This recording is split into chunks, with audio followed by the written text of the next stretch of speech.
Welcome to Nana classes. दोस्तों, नाना classes के YouTube channel पे आपका स्वागत है। आज राजस्थान जीके की क्लास नंबर 163 हमारे सवाल आपके जवाब प्रतिदिन 50 क्वेश्चनों की रोजाना 9 बजे आपको क्लास मिलती है, जिसमें इतिहास, भूगोल, कला, संस्कृति और राजस्थान पॉलिटिकल के क्वेश्चन सम्मिलित होते हैं। तो स्टार्ट करते हैं आज की इस महत्वपूर्ण कड़ी की क्लास को। जैसा कि आज 13 मई के दिन राजस्थान पुलिस के एग्जाम हुए, तो बहुत ही शानदार मैंने आपको जो राजस्थान करंट करवाया है उसके सारे के सारे क्वेश्चन आपको लगातार प्राप्त हो रही है। तो वीडियो को लाइक जरूर करना, शेयर करना। आज 163 नंबर क्लास है। प्ले लिस्ट में जाइए, 163 की 163 क्लासें उपलब्ध है प्ले लिस्ट में। जब कभी आपको कह दिया 9 बजे की क्लास न आए तो आप पीछे वाली क्लास जरूर देखें। पहला प्रश्न देखिए, कौन सी किस्मों की भेड़ों का मांस उत्तम होता है? कौन सी भेड़ें हैं जिनका मांस उत्तम होता है? तो ये है मारवाड़ी और जो मालपुरी नस्ल की जो भेड़ें होती है उनका मांस उत्तम माना जाता है। किस नस्ल की भेड़ की ऊन कालीन बनाने के लिए अच्छी होती है? किस नस्ल की भेड़ की ऊन कालीन बनाने के लिए अच्छी होती है? तो चोकला भेड़। किसकी? चोकला भेड़। चोकला, जिसे हम भारत की मेरिनो कहते हैं, राजस्थान की मेरिनो कहा जाता है। खुंडी भैंस किस नस्ल की भैंस को कहते हैं? आज 3-4% पशुपालन के हैं, पशुओं से संबंधित इंपॉर्टेंट है और ज्यादा एग्जाम में कोई गहराई से क्वेश्चन नहीं आ रहे, थोड़े घुमा फिरा के क्वेश्चन आ रहे, थोड़ा सा लंबा खींचा जा रहा है, लेकिन क्वेश्चन उसी टाइप से। खुंडी तो मुर्रा भैंस होती है जो सबसे ज्यादा दूध देती है। मुर्रा भैंस जो उत्तरी अपने गंगानगर, बीकानेर, हनुमानगढ़ क्षेत्र में मुर्रा भैंस पाई जाती है, उसकी खुंडी क्या है? खुंडी होती है, ऐसे ऐसे ऐसे मुड़ी होती है, मतलब खुंडियां होती है, खुंडी। हरियाणवी नस्ल की भैंस कहां पाई जाती है? अब सीधी सी बात है, ये हरियाणा के साथ जो जिले लेंगे वहीं हरियाणवी नस्ल की भैंस पाई जाएगी। तो हम कह सकते हैं कि गंगानगर, हनुमानगढ़ में बिल्कुल, लेकिन जोधपुर में नहीं होती है। तो इसका उत्तर देखो, गंगानगर, सीकर और चूरू, ये जो क्षेत्र है वह हरियाणवी नस्ल की भैंस पाई जाती है। राज्य में प्रति वर्ग किलोमीटर क्षेत्र में भैंसों की सर्वाधिक संख्या किस क्षेत्र में? ऐसे प्रश्न पेपर में आ रहे हैं। आपने देखे कि 2-3 प्रश्न घुमा फिरा के प्रश्न दे रखे थे, देखा होगा आपने पेपर के अंदर। मैं वैसे खोल लेता हूं साथ साथ में किस प्रकार के प्रश्न आए, सारे आपने देख भी लिए होंगे। टेलीग्राम पे मैंने डाल दिया किस प्रकार के, और मैंने टेलीग्राम पे आर्थिक समीक्षा के लिए क्वेश्चन डाल दिए, परीक्षा की दृष्टि से पढ़ लेना, क्योंकि हालांकि मैं वीडियो बना चुका हूं उनके लिए स्पेशल, फिर भी थोड़ा ध्यान रखना, इस प्रकार के क्वेश्चन कहीं ना कहीं आपसे पूछे जा सकते हैं। तो अभी जो आज एग्जाम हुआ है उसके पहले देखिए, सबसे ज्यादा भैंसें पूर्वी क्षेत्र में पाई जाती है, क्योंकि हमें यह पता है कि पूर्वी क्षेत्र में क्यों पाई जाती है, क्योंकि जयपुर, अलवर क्षेत्र में खूब सारी भैंसें हैं, इसलिए पूर्वी क्षेत्र में भैंसें पाई जाती है। कालीबंगा किस जिले में स्थित है? ये देखिए कितना आसान सा क्वेश्चन आया है, कालीबंगा किस जिले में स्थित है, और इससे संबंधित एक प्रश्न भी आया था। कालीबंगा से संबंधित एक प्रश्न आया, तो कालीबंगा कहां पे है? हनुमानगढ़ में। और किस नदी के किनारे है? गग्गर नदी के किनारे। किस नदी के किनारे? गग्गर नदी के किनारे। अब मैं आपको ये बताता हूं कि कालीबंगा से संबंधित एक क्वेश्चन आया था, बड़ा आसान सा था, इसको लंबा घुमा दिया था लेकिन था सिंपल। तो राजस्थान पुलिस की प्रथम पारी में क्वेश्चन क्या था? कालीबंगा उत्तरी राजस्थान के हनुमानगढ़ जिले में किस नदी के किनारे है? गग्गर नदी के किनारे। देखो मैं बार बार आपको कह रहा था ये सिंपल प्रश्न आएंगे, जो आए हैं बड़े सिंपल आए। एक प्रश्न आया था, सिंधु घाटी से अलग एक हड़प्पा महानगर के रूप में इसके उत्खननकर्ता द्वारा निम्न में से इसका वर्णन किया गया है। तो अलग कौन सा था? कालीबंगा था। कालीबंगा दशरथ शर्मा ने तीसरी राजधानी बनाई है, वही कालीबंगा। तो ये 2% देखो एक ही पेपर में। राजस्थान में बौद्ध धर्म का प्रमुख स्थान रहा। राजस्थान में बौद्ध धर्म का प्रमुख स्थान रहा। तो बौद्ध धर्म और मौर्य, दो बातें आ जाए, मौर्य धर्म और बौद्ध धर्म आ जाए, तो आपका उत्तर होगा विराट। विराट है बाणगंगा नदी के किनारे जयपुर में, ठीक है। और यहां से मौर्य और बौद्ध धर्म के अवशेष मिले हैं। प्राचीन नाम इसका विराटनगर था। इसकी खोज 1937 में दयाराम बहादुर साहनी ने की थी। 36 आजे 37 आजे। अब देखो इसका क्वेश्चन आया था, बड़ा ही सिंपल सा, लेकिन घुमाया उसने। क्या लिखा? बड़ा सारा लिख दिया।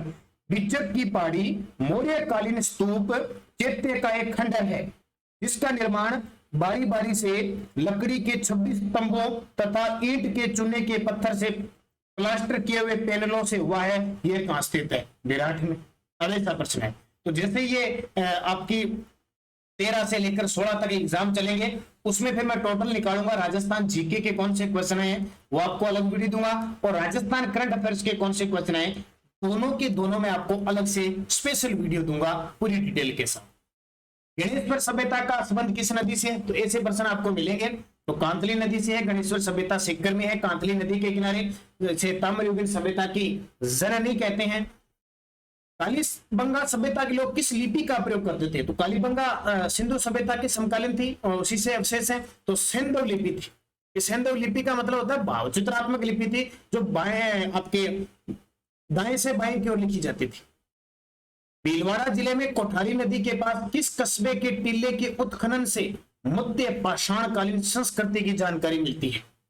तो मध्य पाषाणकालीन संस्कृति की जो जानकारी मिलती है, अब नाम भीलवाड़ा का आ गया, नदी कोठारी आ गई, तो बाकी पढ़ने की जरूरत ही नहीं है। कौन सी सभ्यता?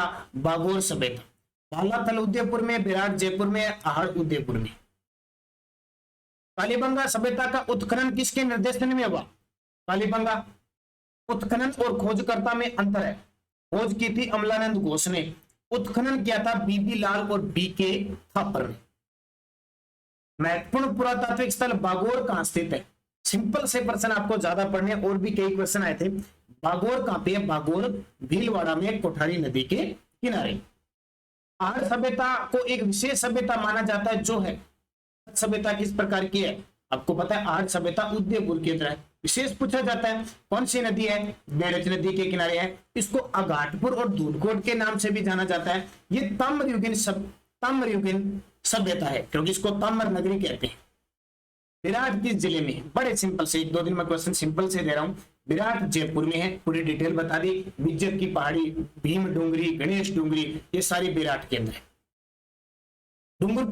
डूंगरपुर महारावल आस्करण की रानी प्रेमल देवी ने डूंगरपुर में नौलखा बावड़ी का निर्माण कब करवाया? डूंगरपुर महारानी आस्करण की रानी थी प्रेमल देवी ने डूंगरपुर में नौलखा बावड़ी का निर्माण किसने करवाया? 1586 में इसका निर्माण करवाया गया डूंगरपुर में नौलखा बावड़ी। और पिछले वीडियो में मैंने नौलखा के बारे में सारी बात बताई थी, बांध, सरोवर, झील, स्तंभ सब बताए थे। राजस्थान में 6 से 10वीं सदी तक किस राजवंश का शासन रहा? कल यहां से भी एक प्रश्न आया था। जो निरंतर मेरी शाम की 9 बजे की क्लास, आज जैसे 163 नंबर क्लास है, निरंतर आप देख रहे हो, आपको कोई बुक राजस्थान जीके की पढ़ने की जरूरत नहीं है। और सुबह 7 बजे अगर राजस्थान करंट की हमारी क्लास ले रहे हो, तो आपको देखो अभी पहला फर्स्ट देखा था, फर्स्ट पेपर में 5 क्वेश्चन आए थे राजस्थान करंट के, पांचों की मैंने स्क्रीनशॉट आपको टेलीग्राम पे डाल के दी थी। तो ये आपके लिए बहुत इंपॉर्टेंट है। दूसरा भी मैं आपको बता देता हूं, पिछले 6 महीने का 3 मंथ का हमारा वीडियो होता है। हमारा नानक क्लासेज ऐप है। ऐप कौन सा? नानक क्लासेज ऐप है, वीडियो की डिस्क्रिप्शन में लिंक है। वहां राजस्थान जीके की टेस्ट सीरीज चल रही है। 50%, 50 दिन, 50 टॉपिक, मात्र 50 रुपए में रोज शाम 6 बजे टेस्ट होता है। 1 साल वैलिडिटी है, 5 बार अटेम्प्ट कर सकते हो। और ये देखिए, कंप्यूटर अनुदेशक परीक्षा की तैयारी करे विद्यार्थियों के लिए टेस्ट सीरीज है। 35 टेस्ट मिलेंगे 199 रुपए में, with Rajasthan current affairs 2021-22 free मिलेगी। और पीटीआई के लिए फर्स्ट ग्रेड, सेकंड ग्रेड के लिए शेड्यूल आधारित रोज का टेस्ट प्रक्रिया ये शुरू होने जा रही है। तो ये सारी आपके लिए बहुत इंपॉर्टेंट है। कंप्यूटर निर्देशक वाली इसको खरीद लेना। और जो बेसिक तैयारी करे वो 50% वाली, रोज 1 रुपए में 50% मिल रहे हैं। रोज का एक टेस्ट 50 दिन चलेगा और 1 मई से स्टार्ट हो चुका है। और वो निरंतर आप कभी इसको अटेम्प्ट कर सकते हो। तो इसका उत्तर हो जाएगा गुर्जर प्रतिहार वंश। और अभी राजस्थान पुलिस के अंदर क्वेश्चन आया था कि नागभट्ट द्वितीय का संबंध किस वंश से है? सीधा तो किससे? प्रतिहार वंश से। तो सिंपल आ रहे हैं प्रश्न। गुर्जर प्रतिहार वंश की प्रारंभिक राजधानी क्या थी? तो ये गुर्जर प्रतिहार आए कहां पे थे? मारवाड़ में आए थे। इनकी प्रारंभिक राजधानी मंडोर थी। मंडोर के बाद इनकी मुख्य राजधानी बनती है भीनमाल, और भीनमाल के बाद इनकी राजधानी बनती है कन्नौज। गुर्जर प्रतिहार शासक नागभट्ट प्रथम ने किसे अपनी राजधानी बनाया? ये जो नागभट्ट प्रथम था, इसने क्या राजधानी? भीनमाल को बनाया, क्योंकि मंडोर राजधानी बनाई थी हरिश्चंद्र ने, इसलिए हरिश्चंद्र को गुर्जर प्रतिहार वंश का संस्थापक कहते हैं। फिर इस नागभट्ट ने क्या किया? उसके बाद में मेड़ता को भी कुछ दिन राजधानी बनाई, उज्जैन पर भी इसने कुछ दिन तक राज किया था, लेकिन बाद में भीनमाल को राजधानी बनाता है। तो नागभट्ट प्रथम। किसने कन्नौज पर अधिकार करके उसे अपनी राजधानी बना लिया? ये क्वेश्चन पेपर में आया था। ये था नागभट्ट द्वितीय। इसने जो त्रिपक्षीय संघर्ष चला था 100 साल तक कन्नौज को लेकर, क्योंकि हर्षवर्धन की मृत्यु हो गई थी 647 में। तो मान के चलो 7वीं शताब्दी में इधर पाल थे बंगाल के, इधर राष्ट्रकूट थे, और इधर थे प्रतिहार, गुर्जर प्रतिहार। 100 साल तक ये युद्ध हुआ और अंतिम विजय प्राप्त की थी नागभट्ट द्वितीय ने, प्रतिहारों ने, और कन्नौज को राजधानी बनाई थी। तो नागभट्ट द्वितीय किस वंश का शासक हो गया? प्रतिहार वंश। भोज परमार कहां का शासक था? तो भोज जो परमार है वो कहां का शासक था? तो वैसे वो किस क्षेत्र का शासक था? यहाँ राज किया था इसने मालवा पर भी राज किया था। भोज परमार मालवा का शासक। ये भीलमाल मंडोर ये राजधानी गुर्जर पर तैयार की रही, आमेर राजधानी कछवा वंश की रही। राजस्थान के किस क्षेत्र से परमार वंश का संबंध था? राजस्थान के किस क्षेत्र से परमार वंश का संबंध था? तो परमार कभी भी देख लो, कई बार क्या होता है पेपर में सिंपल सा ही प्रश्न पूछ लिया जाता है। मैं थोड़ी सी आपको डिटेल से बता देता हूँ। ये राजस्थान बन गया टेम्परेरी। यहाँ थे अजमेर सांबर क्षेत्र, यहाँ के थे चौहान, ठीक है, पूछ ले कभी। और यहाँ रणथंभौर के भी चौहान थे, और इधर जालोर के भी चौहान थे, लेकिन ये सोनग्रा चौहान थे। हनुमानगढ़ ये जैसलमेर क्षेत्र में भाटी थे, हनुमानगढ़ में यादव भाटी थे। और इधर देखें मेवाड़ में गोहिल वंश था, जो बाद में शाखा बन गई सिसोदिया की। इधर मारवाड़ में पहले गुर्जर पर तैयार आया और फिर राठौड़ आ गए, जैसे बीकानेर के राठौड़, किशनगढ़ के राठौड़, नागौर के राठौड़। ये ढूंढार क्षेत्र था, यहाँ कछवा वंश आया। कौन सा? कछवा है वंश आया। और ये वागड़ क्षेत्र था, यहाँ रावल शाखा थी, ठीक है, ये रावल शाखा। तो ये आपको याद रखना है। तो परमार कहाँ के थे? परमार के थे आबू के आसपास का क्षेत्र। इस प्रकार के बार वंश देके क्षेत्र पूछ लेता है सीधा। बिजोलिया किसान आंदोलन कब समाप्त हुआ? राजस्थान में अगर किसी किसान आंदोलन की बात करेंगे तो सबसे ज्यादा बिजोलिया किसान आंदोलन से क्वेश्चन आते हैं, जो 1897 में शुरू हुआ था और 1941 में जाके समाप्त हो गया। 3 चरणों में नेतृत्व हुआ था। पहले विजय सिंह साधु सीताराम दास, दूसरे में विजय सिंह पथिक और तीसरे में माणिक्यलाल वर्मा। तो उत्तर हो जाएगा 1941। अगला क्वेश्चन देखिए, विजय सिंह पथिक ने नवजीवन राजस्थान पत्र का प्रकाशन कहां से किया था? तो नवजीवन राजस्थान पत्र का प्रकाशन किया था अजमेर से। कहां से किया था? अजमेर से। और इनकी एक और था राजस्थान केसरी। राजस्थान केसरी का संपादन पहले वर्धा मुंबई से हुआ था, उसके बाद में अजमेर से अगली साल। कानपुर में श्री गणेश शंकर विद्यार्थी के संपादन में प्रकाशित होने वाला साप्ताहिक पत्र कौन सा था?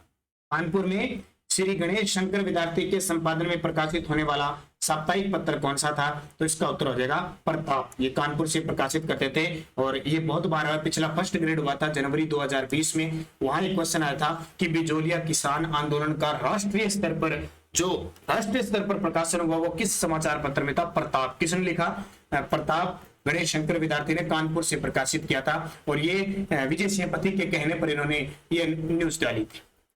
1921 में पथिक जी ने नवीन राजस्थान नामक पत्र का प्रकाशन आरंभ किया, जिसका कुछ समय पश्चात नाम बदलकर क्या रखा गया? यानी 1921 में पथिक जी ने नवीन राजस्थान नामक पत्र निकाला था, उसका नाम बदलकर फिर तरुण राजस्थान कर दिया गया। तो ये क्वेश्चन आता है, ये पिछला जो एलडीसी हुआ था ना, एलडीसी की भर्ती आने वाली है, तैयार रहो। एक तो कनिष्ठ लेखाकार की भर्ती आने वाली है 2025, एक एलडीसी की भर्ती आएगी 14,000 के आसपास। तो अब अगले साल एग्जाम है ना, तो अगले ये 6 महीने परीक्षा से कोई भर्ती विभाग नहीं छोड़ेगा, हर एक विभाग में भर्ती आएगी। तो पिछले एलडीसी 2018 में क्वेश्चन आया था राजस्थान केसरी पत्र का संबंध किससे? विजय सिंह पथिक से। तो नवीन राजस्थान तरुण राजस्थान किसका है? विजय सिंह पथिक। ये भी ध्यान रखना। वह साप्ताहिक पत्र जो 1920 में पथिक जी के द्वारा शुरू किया गया, जिसे जमुनालाल बजाज से वित्तीय सहायता मिली और उसके संपादन श्री रामनारायण चौधरी थे, वह कौन सा है? तो ये हो जाएगा राजस्थान केसरी। देखो 1919 में विजय सिंह पथिक और कुछ ने मिलकर राजस्थान सेवा संघ की स्थापना की थी वर्धा में, और बाद में 1920 में इसका मुख्यालय कहा गया था? अजमेर में केंद्र आ गया था। उसी समय पथिक जी ने 1919 में भी वर्धा से शुरू की थी, 20 में अजमेर से राजस्थान केसरी। तो उसकी जो वित्तीय सहायता की थी जमुनालाल बजाज ने, उसके संपादक थे रामनारायण चौधरी। तो ये बहुत इंपॉर्टेंट क्वेश्चन है आपके लिए। अगला देखो 1936 ईस्वी में अजमेर से नव ज्योति साप्ताहिक पत्र का प्रकाशन किसने किया? नव ज्योति साप्ताहिक पत्र का संपादन किसके द्वारा किया गया? देखो अचलेश्वर प्रसाद। ये इंपॉर्टेंट है, यहां से इस प्रकार के आपको क्वेश्चन मिलते रहेंगे लगातार, अच्छे तरीके से पढ़ते रहना। और कांस्टेबल में जो क्वेश्चन आया मैं आपको बाद में अभी एक साथ इकट्ठे दे दूंगा जितने भी हैं, ठीक है, इसलिए निरंतर करना। तो नव ज्योति था रामनारायण चौधरी का। अगला देखिए 1932 में जयनारायण व्यास द्वारा प्रकाशित प्रथम राजनीतिक राजस्थानी भाषा का समाचार पत्र था। प्रथम राजनीतिक राजस्थानी भाषा का समाचार पत्र कौन सा था? और जो पीछे की क्लासें है ना, उनके क्वेश्चन में इंक्लूड कर रहा हूं। जैसे आप 30 नंबर क्लास देखना, ये राजस्थान जीके टेस्ट 30 नंबर है, इसको मैं वापिस यहाँ लेके आया हूँ। तो कुछ क्लासें में आपको रिपीट भी करूंगा। तो जयनारायण व्यास, जिसे राजस्थान मारवाड़ का 2 बार मुख्यमंत्री भी थे, राजस्थान के मारवाड़ का गांधी कहते हैं, ये था आगी बाण। कौन सा था? आगी बाण। दोहरी तामीज से क्या तात्पर्य है? दोहरी तामीज क्या थी दोही तामीज? रियासत काल में ली जाने वाली कर लाग थी या रियासत काल के दरबार में अभिवादन का एक प्रकार था? तो रियासत काल में दरबार में अभिवादन का एक प्रकार। रियासत काल में राजस्थान में राजाओं को दी जाने वाली तोपों की सलामी में सर्वाधिक तोपों की सलामी कहां के महाराणाओं को दी जाती थी? रियासत काल में राजस्थान में राजाओं को दी जाने वाली तोपों की सलामी में सर्वाधिक जो तोपों की सलामी है वो कहां के महाराणा को दी जाती थी? तो उदयपुर महाराणा को दी जाती थी। 1911 में जब लॉर्ड हॉर्डिंग द्वारा जॉर्ज पंचम के राज्यारोहण का समारोह आयोजित किया गया तब गंगा सिंह के किस पुत्र ने अंग्रेज सम्राट के बाल भरते के रूप में काम किया? अंग्रेज सम्राट के बाल भरते के रूप में काम किया था, वो महाराजा गंगा सिंह का कौन सा पुत्र था? हवा सिंह, कल्याण सिंह या कुशल सिंह या फिर शार्दुल सिंह? सही जवाब आपको कमेंट बॉक्स में देना। बड़ा शानदार प्रश्न है। बाल भरते का मतलब रूप अपनाया था तो वो थे शार्दुल सिंह और ये अंतिम शासक भी थे बीकानेर के। राजपूताना की रियासतों में ब्रिटेन सरकार से सर्वाधिक विरोध किस रियासत का रहा था?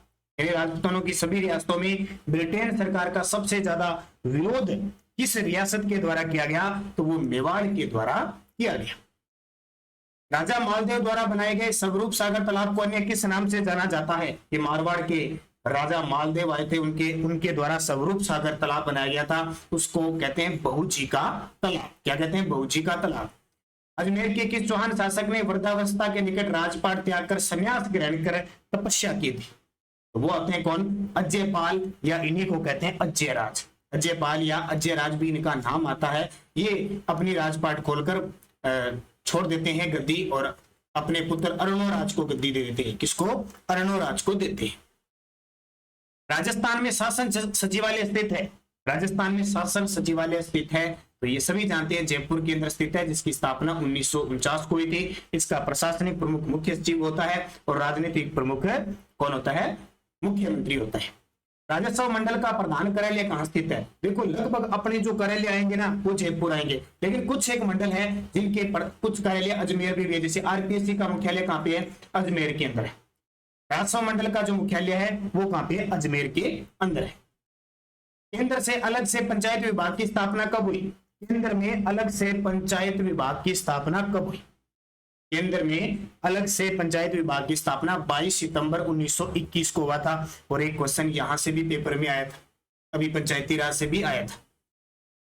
अगला देखिए, राजस्थान के किस नेता को प्रथम विधानसभा से 9वीं विधानसभा तक निरंतर सदस्य चुने जाने का गौरव प्राप्त है?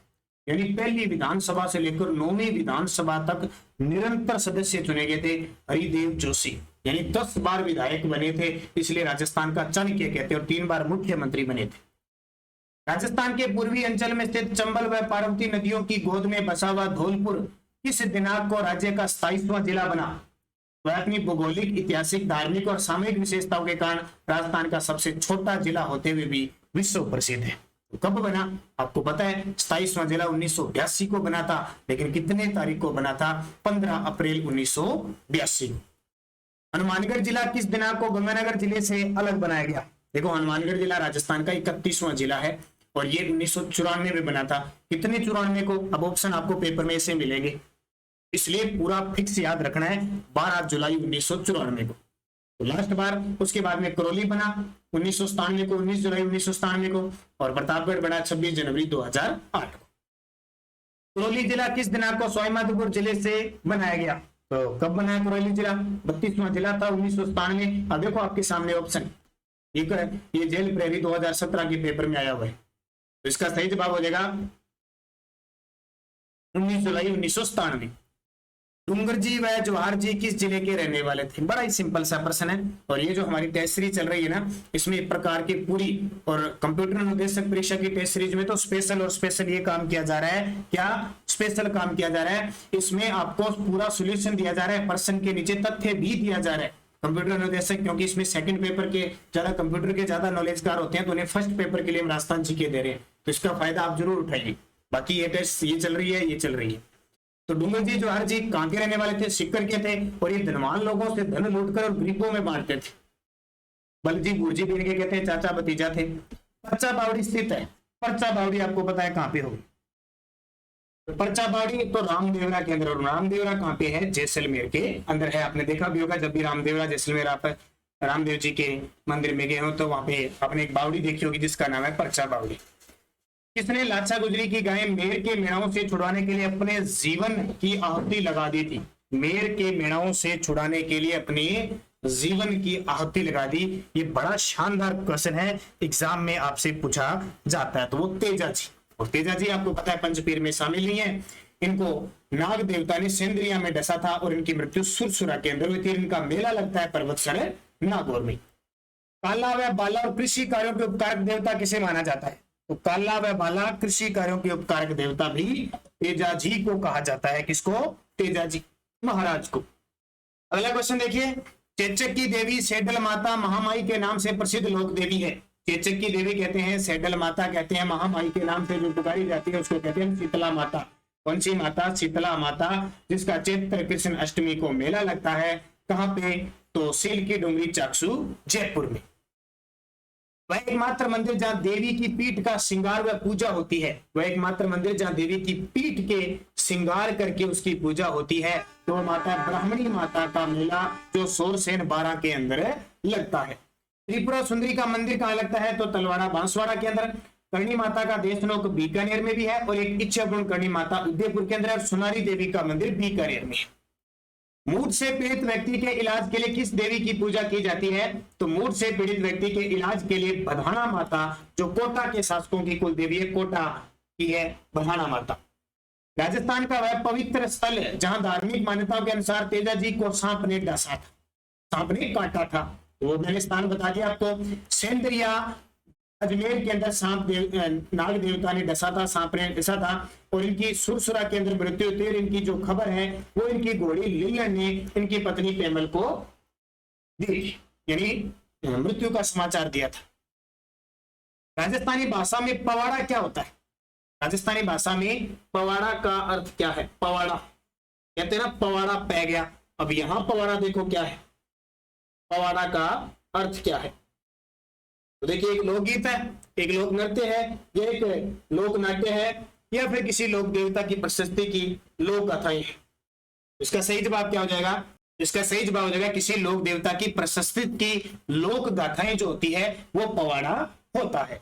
तो आज के ये मोस्ट इंपॉर्टेंट क्वेश्चन थे, अच्छे तरीके से पढ़ना। सिंपल क्वेश्चन आपको ऐसे ही पेपर में देखने को मिलेंगे, क्योंकि निरंतर आप अध्ययन करोगे, निरंतर क्लास लोगे, तब आपको समझ में आएगा हर एक क्वेश्चन। आप सुबह 7 बजे करंट अफेयर्स और शाम 9 बजे क्लासें निरंतर अध्ययन करें और हमारी ऐप में टेस्ट सीरीज खरीदें। निरंतर अध्ययन करें। धन्यवाद। जय हिंद, जय भारत।